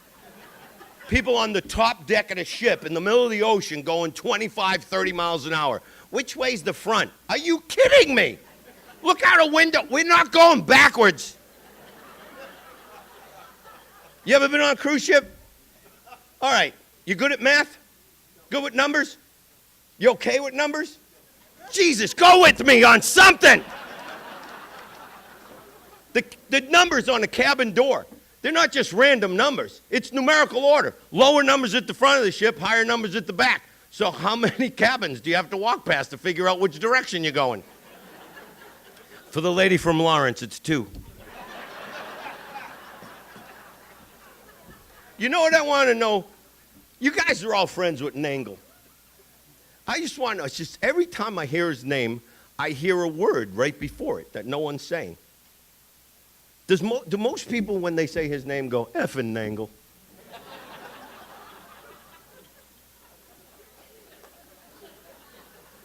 No one's answering me. I'll bet it's true.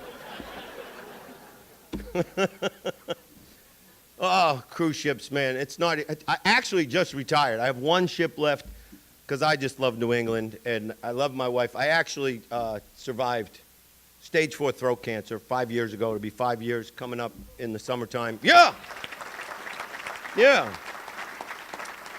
So I realized it's kind of stupid to spend half my life away from the things that I love. And when I say that, I always have to thank the person who saved my life, and it was Barack Obama. So I don't know if you like that or not, but I like how people will clap that I'm alive but won't clap for the reason I'm alive. The Affordable Care Act saved my life. I had no insurance, 3 clicks. Yes.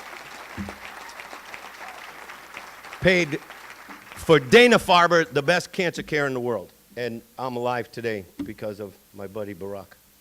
Anyway, Has anyone survived this? I'm not calling myself a cancer survivor. I'm a treatment survivor. The cancer wasn't bothering me at all. The treatment is, we're going to poison you, and hopefully the cancer dies first. See, look, you thought Trump was bad. Now I'm going to talk about cancer, and everyone's wondering where the hell's he going to go with this. It'll be funny. Has anyone done this? Did you? We're alive. Yes, we're definitely alive. We're having fun.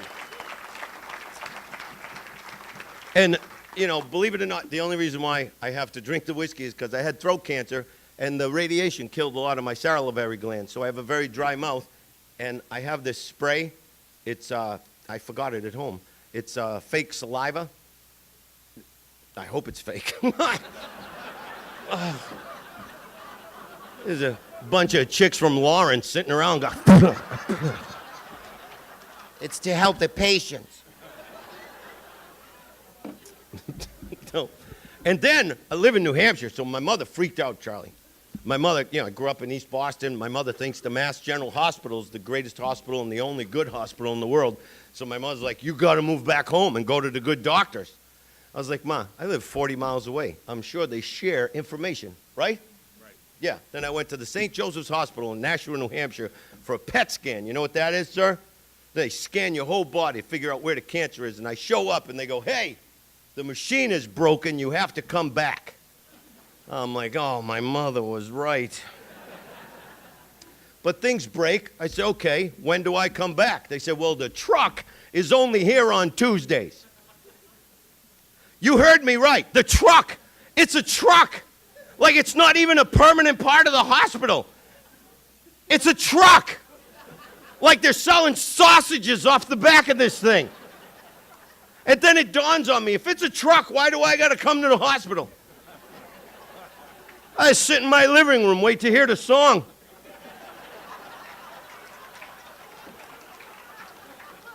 Ding da ding da da da da ding da ding da ding da ding. Ma, can I have $3,500 for a PET scan? And then they inject you. Did you have to do this? They inject you with this stuff, makes you radioactive. And they give me a card. I go, what's the card for? They go, if you set off any Geiger counter, show them that card. Who the hell has a Geiger counter? And I was a little upset. I'd just been diagnosed with some pretty serious crap. But if they did it to me now, I'd go right to the front door of the Seabrook, New Hampshire nuclear power plant. Hey! Something's leaking! Something's leaking! Dude, go ahead, test me. So, no, but I'm okay now.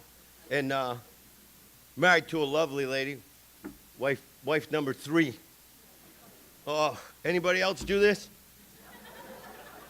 Divorced twice, anybody? You are? Yeah? Isn't it great? He's number 3? He's number 3. Good for you guys. Good. How many times you married? Just one? That's good. You got to get that one out of the way. Newspaper guy? How many for you? Just once? People are amateurs. And then people feel bad. The people feel bad. You tell them you're divorced twice. They go, oh. If you met a fish that got away twice, would you go, oh, that poor fish? No, you go, there's the luckiest damn fish in the world right there. And they're all crazy. Is your wife crazy? No? She say things to you that there's no answer to and then get mad at you for not answering? Yeah, see? That's crazy. How many guys, you're watching a movie, a football game, you hear from the kitchen, honey!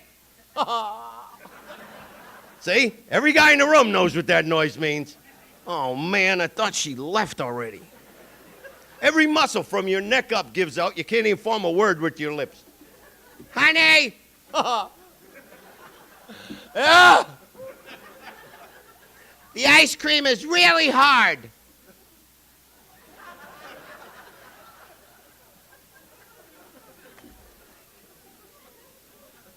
Sorry. Then for 10 minutes you hear this from the kitchen. Lousy bum don't care about anything I got to do. Get up, get your own damn rights. I'm doing this for you. You don't even care. You don't even care. But God forbid you're sitting together and she says, I'll get us some ice cream, dear. And you say, oh, better let me do it, sweetheart. Women aren't strong enough to scoop it out of the carton. Then you get a nice pick right in the forehead. How long have you been married, Governor? 31 years. What are you clapping for? This guy's miserable. They got married back when people actually believed in their vows. Stuck with each other. My first wife, I like my sandwiches cut diagonally. He kept cutting them straight up and down, and I don't have to live like that. $1,200 a month.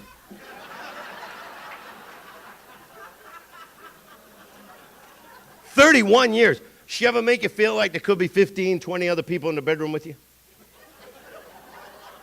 Let me explain. I would just get into bed with my wife, ex number one.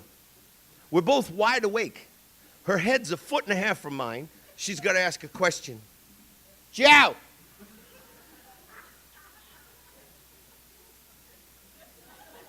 Joe!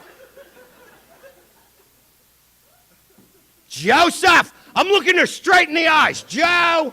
And she won't ask the question till you go, what? I'm the only one here. What do you think? If you just ask a question out of nowhere, I'd assume you were speaking to someone else? Why do women need the what? Joe, what? Why do you need that? Answer me. To know you're paying attention.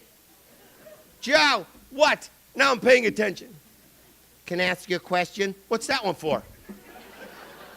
Yes, you can ask a question. You're not going to get mad? Which means wait till you hear this. No, I'm not going to get mad. You promise? What's the question? See? You're already mad. Just book an appointment with a marriage counselor right there. Lowell, son, you ever been to a marriage counselor? See, you didn't think I knew which paper, did you? You think someone wears a hat like that don't know about the Lowell Sun? Your former boss wore a hat like this when he founded the paper in 1927? When was the paper founded? See, I know more than you. 1871? Is that, really? Did the country exist that long ago? Yeah. Who was president? 1871. Ha ha! No one knows. Was Trump. He's always been the president. Oh, God. All right, anyway. Where was I? Why'd you bring him up, man? Grant? Ulysses Grant? Who told you? Ratty told you, didn't he? It was on his test 2 weeks ago. No. Oh, shut up! You don't think he understands what I'm saying? I love you, man. You got a career in comedy. I swear to God. No, seriously. Here, I'll tell you a joke. You can make it Irish if you want. Irish guy, drunk, walks out of a bar, throws up on a dog. He looks down and says, I don't remember eating that.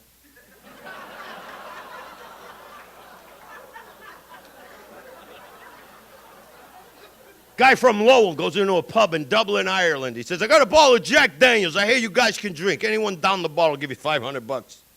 No one says a word. One little guy leaves the pub, comes back a half hour later. You still want to make that bet? Guy says, I'll get $500, you down the bottle.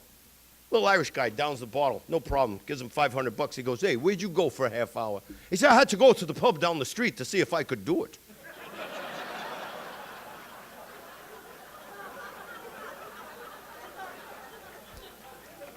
Jewish people? Guy calls his rabbi. I think my wife is trying to poison me. Rabbi says, I'll talk to her for you. Calls the guy back a half hour later. I just talked to your wife for 30 minutes. Take the poison.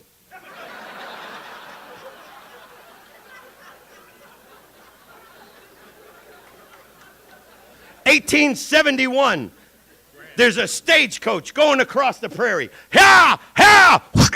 Ha! Ha! All of a sudden they hear boom, boom, boom, boom, boom, boom, boom, boom. Shotgun turns to the driver. Hey, man, that does not sound good. Indian jumps out from behind a tree. Well, he's not our regular drummer.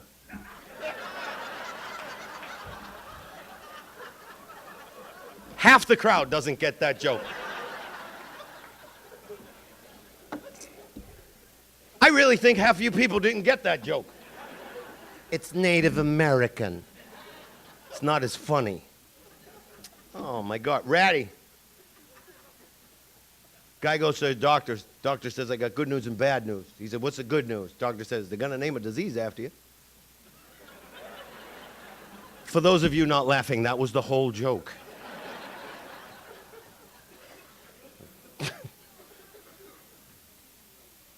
The president thinks the Green New Deal is an NDA you get a Martian to sign.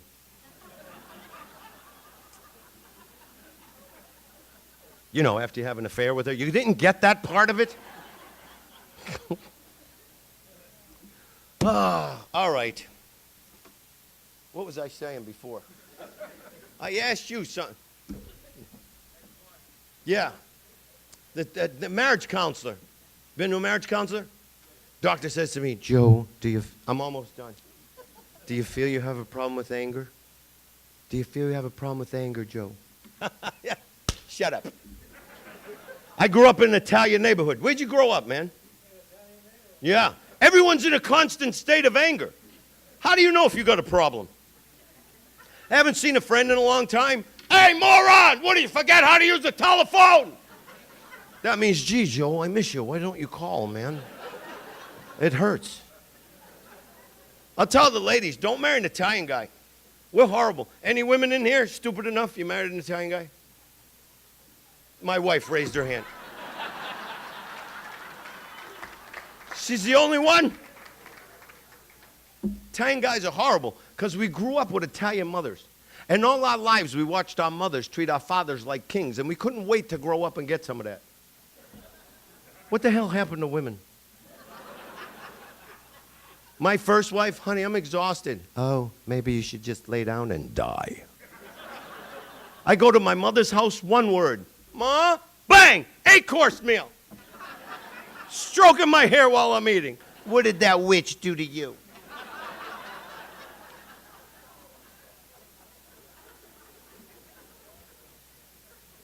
Hey, what's your name? John. John what? Shimley. One of our sponsors here tonight. How long you married? 29 years. Your wife ever give you this one? Oh, yeah? Well, I'm not your mother. Oh, yeah? No kidding. My mother raised 4 kids in an apartment in East Boston, never complained a day in her life. My ex-wife couldn't find a shirt. I hate my life. Why does God do this to me? Yeah, it's God. He must be testing you. Just like Job in the Bible. All his land rendered barren, all his livestock died, his whole family was killed, his body riddled with disgusting, painful sores. He hid your blouse. There was a volcano erupting somewhere in the world. God said, I'll be right back. I got to go put this dizzy broad shirt behind the radiator. All right, I'm almost done, Donahue. Say, Emer.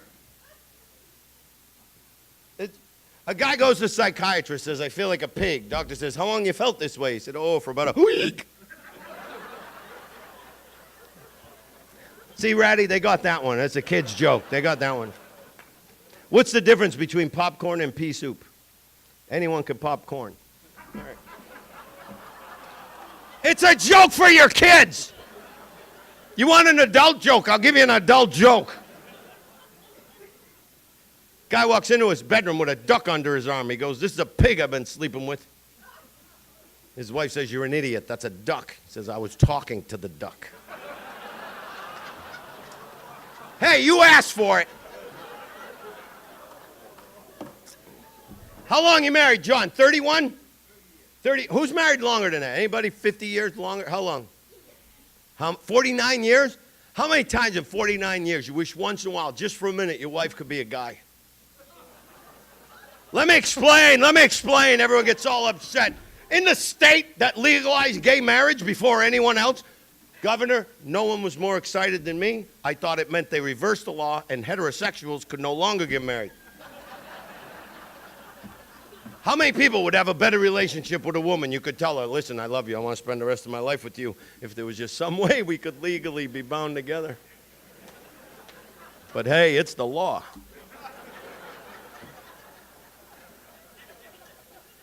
You ever wish your wife was a guy? I'm driving X number 2 in California. We come up over the mountains. I said, look, honey, this is the Antelope Valley. Antelope? That's like a deer, right? Yeah, an antelope is like a deer. Then how come cantaloupe is a fruit? You understand what I'm saying now, Governor? Because if I said that to you, most likely your response would be, what are you, a moron? But it's your wife. That's a good question, honey. We'll look that up. She'd wake me out of a dead sleep and ask, what are you doing? Went to Niagara Falls. You ever been to New Yorkers here? There's no New Yorkers here, right? Yeah, a couple. I hate New Yorkers. Well, they always tease people from, you're from Boston, say park the car. So you're from New York, say please, thank you, excuse me. So, we go to Niagara Falls. You ever been there, Kennedy? Yes, I have. Yeah. I'm only calling you Kennedy because I don't remember your first name. Yeah. Ed, I know it's Ed. Did you go to Niagara Falls? You ever been to Niagara Falls, Governor? No? You ever been to the Grand Canyon? Yeah, it's just like that. All right, so. No, there's a canyon, but you can take an elevator down to the river, right? Right. Yeah, and you get in the boat, the Maid of the Mist, and the boat goes right up to the falls. Did you do this? No. It goes. You did this, Ratty? He knows more about the United States than you do. It goes like right up to the falls. There's like 1 billion gallons a second coming over the falls. The mist from the falls feels like a torrential downpour. One time, there was more water. Donald Trump was there. There was more water than anyone's ever seen in the history of Niagara Falls. And a lot of people don't know that there's a lot of water coming over Niagara Falls. And there was so much more water than when Barack Obama was president. The boat goes back. The boat goes back. We go up the elevator. We're in the car. We're leaving. My wife looks at the beautiful, peaceful lake at the top of Niagara Falls and says to me, I wonder why they don't let you swim in there. I did not see a sign. I'll grab a towel at the gift shop, meet you down below. Hey, you guys have been so wonderful. This was so much fun. Thank you so much. Good luck. Bye. Yay. My drink. Thank you, Joe. Wonderful job. You saved us with, everybody's going to go home having had a few laughs. I want to especially thank everybody. I want to especially thank Governor Charlie Baker for being here tonight. You're a great sport. Thank you. Thank you, Governor, for all you do for Lowell. And I also want to thank our sponsors. They're all in the book. They've been up on the screen. Please participate in all of their businesses. They are great. We thank each and every one of our sponsors. Thank you. And I will turn this over to Senator Kennedy. Thank you. Once again, I'd like to thank everybody for coming, and just let me leave you with this little poem. May the lilt of Irish laughter lighten every load. May the mist of Irish magic shorten every road. And may all your friends remember all the favors you are owed. Have a good night. Thank you very much.